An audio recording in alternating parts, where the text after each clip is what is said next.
We are back with a Fox News alert. Right now, the IDF is sending even more troops into southern Lebanon after Iran unleashed nearly 200 ballistic missiles on Israel yesterday.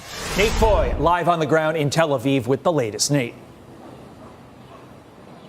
Hey guys, good morning. So Israel and Hezbollah are continuing to exchange heavy fire across the border this morning, just one day after the biggest ballistic missile strike in history, a sign that the war continues.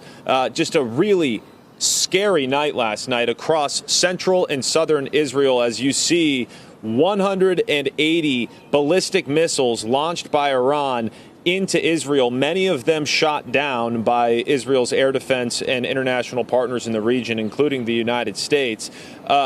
The big question here, guys, is what is Israel going to do in response to this? Several Israeli officials, including Prime Minister Benjamin Netanyahu, say that Iran will pay a significant price for this. We know that 100 homes in a town north of Tel Aviv are damaged after being hit by falling shrapnel. The attack sent millions of people into bomb shelters, including one man that we talked to who was injured while fighting for the IDF in Gaza. Listen to this.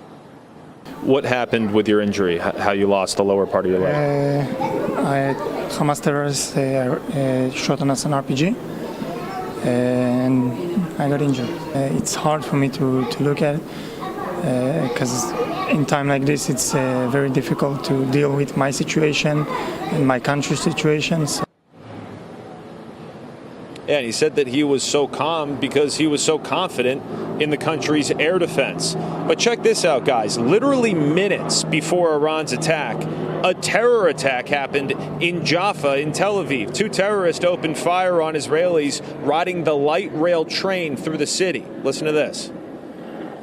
When the train stopped and opened its doors, the terrorists walked inside, started firing their automatic weapons, walked back outside, and continued their killing spree.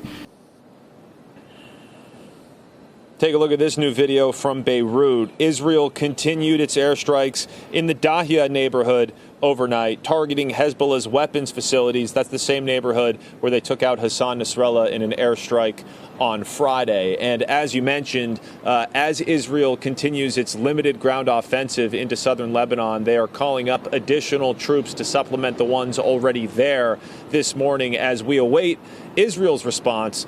And as we wait for that, Iran has already said that if Israel responds, then they will respond in turn. So it looks like we could have a couple busy days here. We'll send it back to you.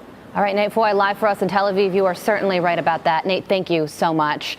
Let's bring in Enya Kravin, who is currently in a safe room of her home as a result of yesterday's attack. She's also the senior director for the Defense of Democracies. Enya, good morning to you. Thank you so much for joining us following yesterday's events. We have a map that shows just how massive this barrage of incoming missiles was. I mean, it's the entire expanse of Israel where these missiles landed and the air defense systems took them out. So just want to get a sense of what this was like to live through. What did you see, hear, feel during this attack?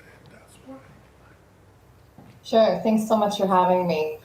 So already on Monday, people in Israel were hearing that there were rumors coming out of the U.S. administration that Iran might be considering an attack in the coming days. And then, of course, on yesterday afternoon, my kids came home from school and they were hanging around the house. And I started seeing language coming out of the Israeli media, which I've learned to recognize as kind of, brace yourself. Essentially, the guidance from Homeland Security said in certain areas, you can only gather up to so many people, stay close to your shelters.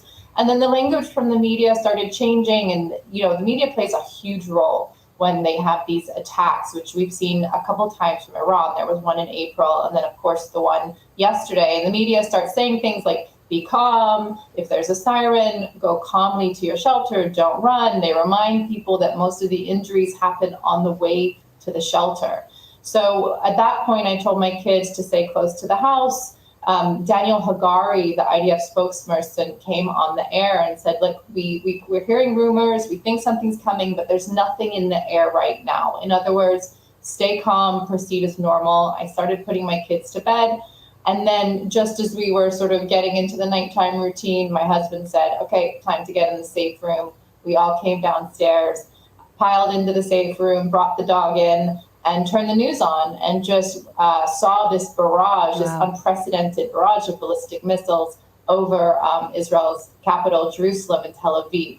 Those were where the primary images were coming in from. What a thing to live through. And we're looking at images of the Iron Dome, the defense systems taking out some of those ballistic missiles. Israelis are used to living through these types of things, but even this attack, the largest from Iran, is a historic event. So now Prime Minister Benjamin Netanyahu, we're hearing from him directly, he is vowing retaliation. And there are those, and you could put many in the Biden administration in this camp, who fear that retaliation will lead to escalation. And then others are saying peace through strength. Israel is in this unique window of time where they could destabilize Iran to the point of change.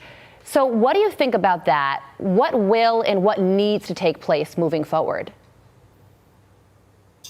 So it's hard to predict the future, but I can say from Israel's perspective, Iran has been making a race towards a nuclear weapon for several years. And it's only because of Israel's efforts, some in cooperation with the US, that it hasn't got there yet. It hasn't achieved this nuclear weapon. Of course, none of Israel's adversaries currently have the ability to destroy the Jewish state with conventional means. There's no military that's going to show up on Israel's borders and destroy the country. Israel has the qualitative military edge, largely thanks to its strategic alliance with the US.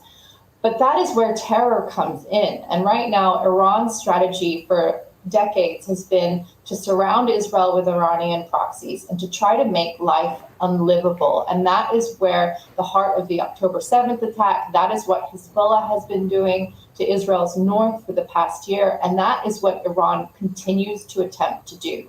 So if this escalates, Israel's already said that Israel intends to retaliate, a significant retaliation for yesterday's barrage. Keep in mind that these ballistic missiles, some of them are as big as buses, right? So you have 180 essentially explosive-laden buses falling from the sky. It's a miracle that no one was killed. One person, a Palestinian, ironically, was killed in the West Bank, but no one in Israel was injured from the attack. So this is a significant attack, and it deserves a significant response, and that's what Israel is now promising. And it's even saying that if it continues to escalate, that nothing is off the table, and Iran's nuclear program might be in Israel's sights. Right, yeah. And Israel right now is fighting a three-front war. Hamas, Hezbollah, and the Houthis in Yemen. You weaken one of them, you weaken the whole regime, and that is Israel's goal. And thank you so much for joining us. We're so glad that you're safe. We appreciate your insight, as always. Thank you. Todd, over to you.